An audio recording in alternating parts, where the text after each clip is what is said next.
Let me ask you this deep question today. Have you ever felt that particular ache that comes with being alone? Not just physical isolation, but something deeper, more existential? It feels unnatural, almost like a glitch in the design of life itself. We're born into a world overflowing with people, yet many of us find ourselves disconnected, adrift, as if life has quietly turned away from us. The silence becomes oppressive. The stillness weighs on your chest. And in that quiet, a question surfaces. Why me? But what if I told you this experience isn't some tragic mistake or cruel punishment? What if being truly alone was meant to be a crucial chapter in your life, a turning point, leading not to despair, but to awakening? If you're serious about transforming your life before the end of this year, hit that subscribe button right now. At Motivation Dose, we deliver daily wisdom that will help you see challenges like isolation as opportunities for growth. Don't miss another day of insights that could change everything for you. Section 1. Isolation as Invitation. Carl Jung, one of history's most influential psychologists, didn't view solitude as something to fear or pity. To him, isolation was a sacred space, a necessary condition for genuine self-discovery. He believed that moments of deep aloneness weren't random or meaningless. They were invitations, initiations, portals into a deeper understanding of yourself. When life isolates you, it's easy to assume you've been forgotten, that others are thriving, connecting, and loving while you're left behind. It feels like abandonment.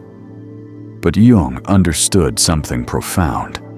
People called to a deeper purpose often walk a different path, one requiring solitude.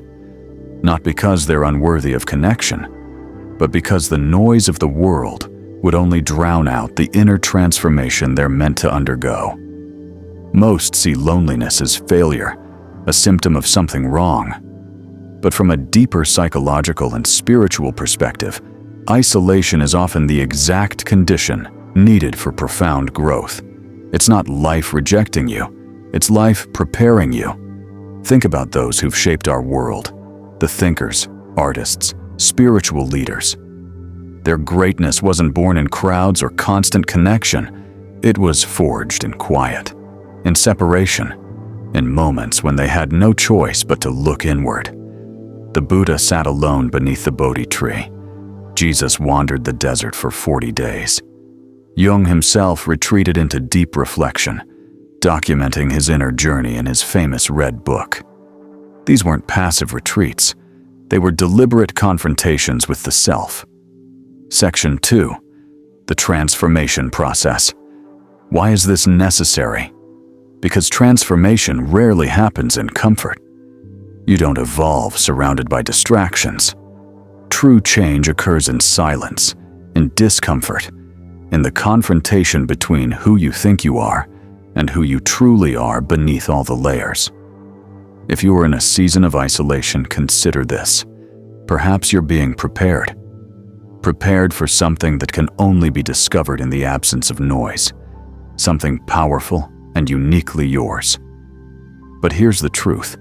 Most people won't endure the loneliness long enough to uncover its purpose. They interpret it as rejection. They spiral into despair, convinced they're unwanted, unworthy, unloved. This illusion is the real danger. The loneliness itself doesn't break people. It's the belief that it will last forever, that there's no meaning in it. Jung would argue this is the greatest misunderstanding. Solitude isn't a curse, it's a mirror. And within that mirror lies your truest reflection, if only you're brave enough to look. When distractions fade, the social media, casual conversations, constant motion, you're left face to face with yourself. Your mind grows louder. Thoughts long buried rise up. Insecurities ignored become deafening. Regrets suppressed bubble up like ghosts. If what I'm saying resonates with you, take a moment right now to subscribe to Motivation Dose. We're dedicated to helping you navigate life's most challenging moments, including the isolation you might be feeling. With daily uploads packed with wisdom and practical insights, we're here to support your journey toward becoming your authentic self. Subscribe now and join thousands who are transforming their lives one day at a time. Section 3. Facing the shadow. This is where most try to escape, running back to distractions, reaching for phones, diving into relationships, surrounding themselves with noise. But those who remain, who stay in that silence and face what they've been avoiding, they begin what Jung called individuation. This is the process of becoming fully yourself, not the version shaped by expectations, culture, or family, but the raw, authentic self buried underneath it all. It's not comfortable. In fact, it can be agonizing, but it's necessary. Most people live as fragments, identities borrowed and shaped by others' expectations. But in solitude, those influences fall away. What remains is the unfiltered you, both terrifying and liberating. Solitude can be painful because it forces confrontation with truth. Maybe the life you've built isn't really yours.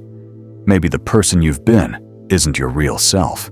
Without external noise, your subconscious begins to whisper, then shout, and finally demand attention.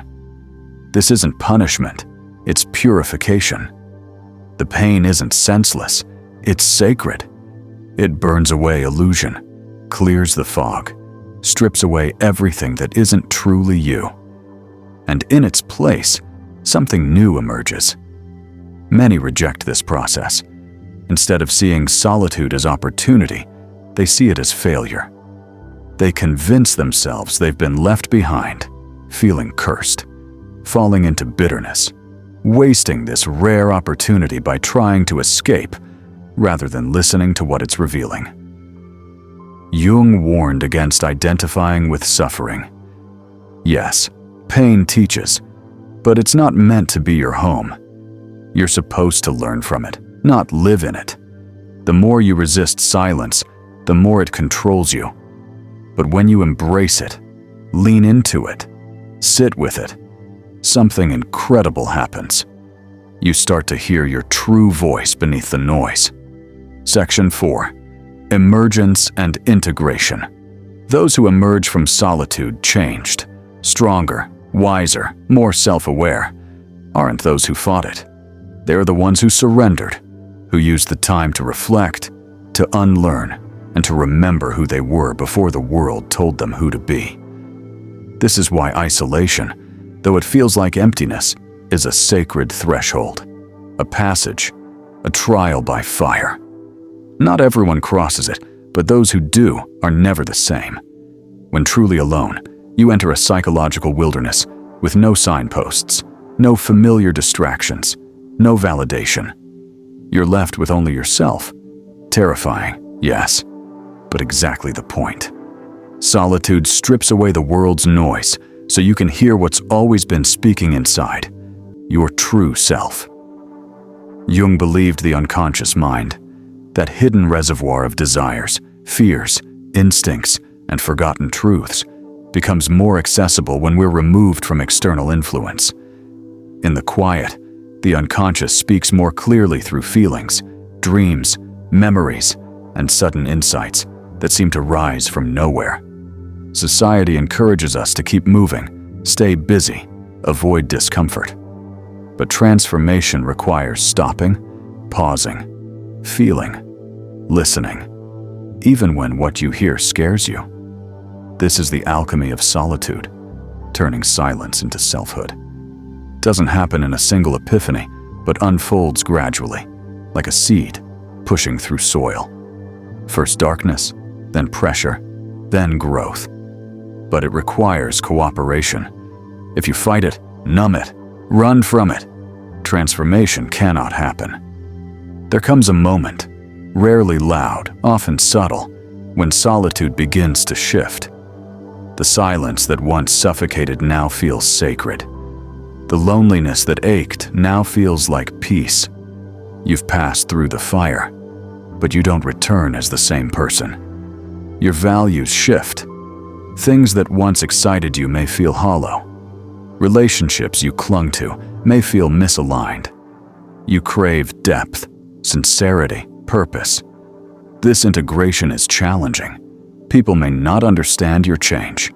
Some will celebrate you. Others may resist, trying to pull you back to old patterns. Remember, your growth is real. You don't owe the world the version of you that no longer exists. The return from solitude isn't about fitting in. It's about showing up authentically, without apology. Your transformation needn't be shouted from rooftops. The most powerful shifts are quiet, grounded in actions rather than words. You begin moving through life with intention, speaking less but with more meaning, choosing relationships from alignment, not fear, setting boundaries not from defensiveness, but because your relationship with yourself has become sacred. This strength isn't loud or attention-seeking, but it's unmistakable. People sense it in your presence, your silence, how you hold space without losing yourself. And slowly, you attract what aligns with who you've become. Relationships based on authenticity, opportunities resonating with deeper values. Solitude teaches you to be your own home. When you carry that inner rootedness, the world can't shake you the same way. Rejection stings less. Failure feels like feedback, not condemnation. Silence no longer scares you. Perhaps most beautiful, you now carry what others desperately need. Presence. In a world addicted to noise and superficial connection, you bring a rare calm. You're no longer chasing approval. You've found your worth alone in the dark, and this presence becomes a gift to others. If this message spoke to you today, don't let it be just another video you watch and forget. Take action now by subscribing to Motivation Dose.